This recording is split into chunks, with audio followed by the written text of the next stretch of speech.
You're always contradicting us. Yes, Chad. Always. You're the next to go. I'm next on the list, by the way. Very prophetic words there by Kurt Cobain, because it wasn't long after this interview that Chad was actually fired from the band. So from all accounts, that clip we just saw there with Kurt and Chad, that was taken from April of 1990. So we'll go with that. It does look from around that time. So at this time, Nirvana had just done some Nevermind demos with Chad Channing on drums, of course, and they did that with Butch Vig and Madison. And they were just about to embark on another tour. Now this would be the final thing that Chad would ever do with Nirvana. So Nirvana got back from their tour in late May of 1990, and by all accounts it was pretty clear that Chad was going to be fired from the band at that point, and it was about 2 weeks later, sometime in early June, when Chad was officially fired. So, what is your memory of how you and Nirvana went your separate ways? Well, I spoke earlier about how I was looking forward to being able to write some stuff, for the band. And when Kurt said that he'd appreciate some input and help and all that kind of stuff, and so that was one thing I was really looking forward to. And after a while, it was just like I kind of realized that that really wasn't going to happen. And so, I don't know. I mean, it's that sort of thing, when you don't feel like you're being all you can be, I guess, in a band or whatever, it eventually kind of wears you down.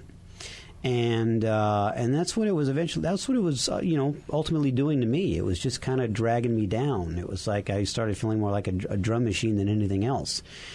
And I just, somewhere along the line, I just kind of started losing my inspiration. And of course, when you do that, it's going to show. Yeah.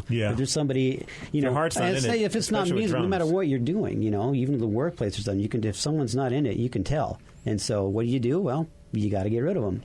So Channing first met Chris and Kurt in around April of 1988, after current Nirvana drummer Dave Foster had to spend 2 weeks in jail after getting into a fight.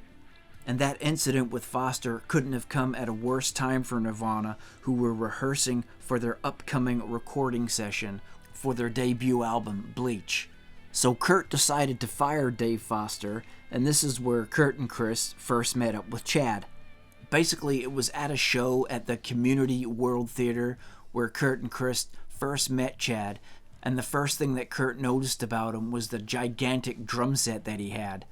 And rather than asking Chad to join the band officially, Kurt simply just kept inviting the drummer to practices until it became obvious that he was in the group, with those practices taking place back in Aberdeen above Chris Novoselic's mother's hair salon so they could play all night. So from those early days of Chad and Nirvana, we fast forward to just over 2 years to June of 1990, and that would be the final day that Chad would be a member of the group.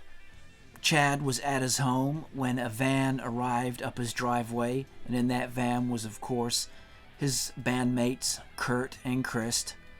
It was a brief meeting. Kurt did all the talking, and, well, the rest is history. Yeah, that was a weird drive for them. I mean, I remember, talking about it with Chris, years down the road. He was like, yeah, that was like a really horrible drive. It's like me and Kurt were not looking forward to that at all. Because the thing is that, we were always good friends, So, I mean, to say it was through musical differences would be exact, because it really was. That was the deal. Part of me thinks, maybe at some point, maybe the right thing I should have done would have voiced my opinion about what I wanted to do and see where that would have taken me. But I don't know, young, whatever. For whatever reason, I didn't do that. So what was the conversation like when they sat down? It was very kind of brief, actually, And it wasn't just like, what, we just don't think you should be in the band anymore? Was it that brief? Yeah, I mean, it was pretty much that. They just, it kind of opened up as in, it doesn't seem like you're really kind of giving it your all, like you used to or whatever. And, I agreed because I wasn't, I mean, it was true. I was kind of burning out on it, on the whole thing. And so I was like, yeah, that's true, you know. And in the end, it was like, you know, that's, you know, I mean, I totally said I completely understand your guys' decision on this one. So it seems as though, in the end, it all came down to musical differences, as Chad just mentioned there. It seemed that Kurt and Nirvana were heading in a new musical direction, and it seemed as though Chad and his drumming style just wasn't going to be a part of that big picture for Nirvana. Now, Chad had, of course, done a ton of work with Nirvana. He had drummed on their debut album, Bleach, drummed on the entire album, bar 3 tracks, which, of course, Dale Crover from the Melvins had drummed on. And he had, of course, worked on those early Nevermind demos with Butch Vig as well, but it just seemed that they wanted to go in a new direction, and Chad wasn't going to be part of that.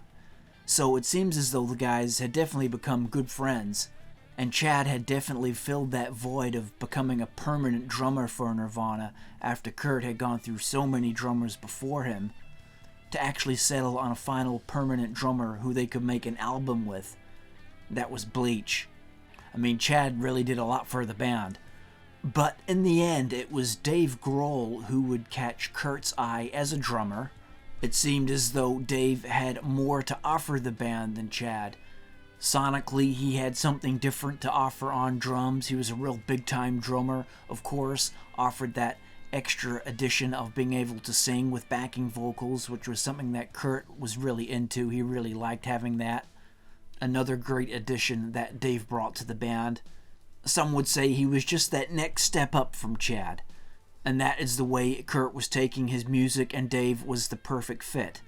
But that is taking away nothing from Chad Channing. He certainly did a heck of a lot of work for Nirvana, and is a huge part, and will always remain a huge part, of Nirvana's early and formative years, no doubt about that. There was a lot of talk how Chad didn't go into the Hall of Fame with Nirvana in 2014 when they went in their first year of eligibility, and Chad wasn't a part of that induction, but I thought it would be pretty obvious that he should have been inducted, hands down. He was a huge part of the band. He did a full album with them, and he even did half of Nevermind if you want to look at it that way, so yeah, of course Chad should have gone into the Hall of Fame. I'm sure Chris and Kurt and even Dave as well, I'm sure they would have been fine with that. I mean, I'm not speaking for anybody, but I'm sure they would have been cool with Chad going into the Hall of Fame. I mean, Dave even said it in his speech. He gave credit to all those Nirvana drummers who came before him and mentioned Chad Channing specifically, but whoever was making those final decisions, they should have put Chad in there. I thought that would be pretty obvious. After leaving Nirvana, Channing formed Fire Ants, who released their Stripped EP in 1992. The EP was produced by Jack Endino, who had also produced Nirvana's Bleach album. In 2006, Chad would step down from the drums to front his new project, Before Cars. The band has released 2 albums to date. Their first album, Walk Back, they released in June of 2009. That was to coincide with the 20th anniversary of Nirvana's Bleach album. And you had Jack Endino producing that album also. And the band released their second album, How We Run, in 2013. So Before Cars is a lot of Chad Channing's original songs, stuff he wrote before, during, and after Nirvana. I definitely recommend checking out a couple of their songs if you have the time. It's interesting to see Chad playing the guitar and singing as opposed to drumming, so sounds okay too, in my opinion. And in March of 2018, we had a Nirvana tribute band. They are called Bleach, and they were doing a tribute for Nirvana's 30th anniversary. But it wasn't just any old tribute band. They had someone very particular on drums. That was Chad Channing. They actually got Chad Channing himself to drum on a few of the songs, such as School, Polly, and In Bloom, amongst others. And you can catch that here on YouTube. And damn, the guy hadn't lost a step at all. He was right on time. It was really cool seeing Chad drum to those songs after all those years. And damn, he was right on point. It was just like it was 1989 all over again. So we're gonna leave it there, guys. Some stuff there to check out of Chad Channing's if you have the time. It's all over YouTube, real easy to find. And we're gonna catch you next time here on Dude Man Productions.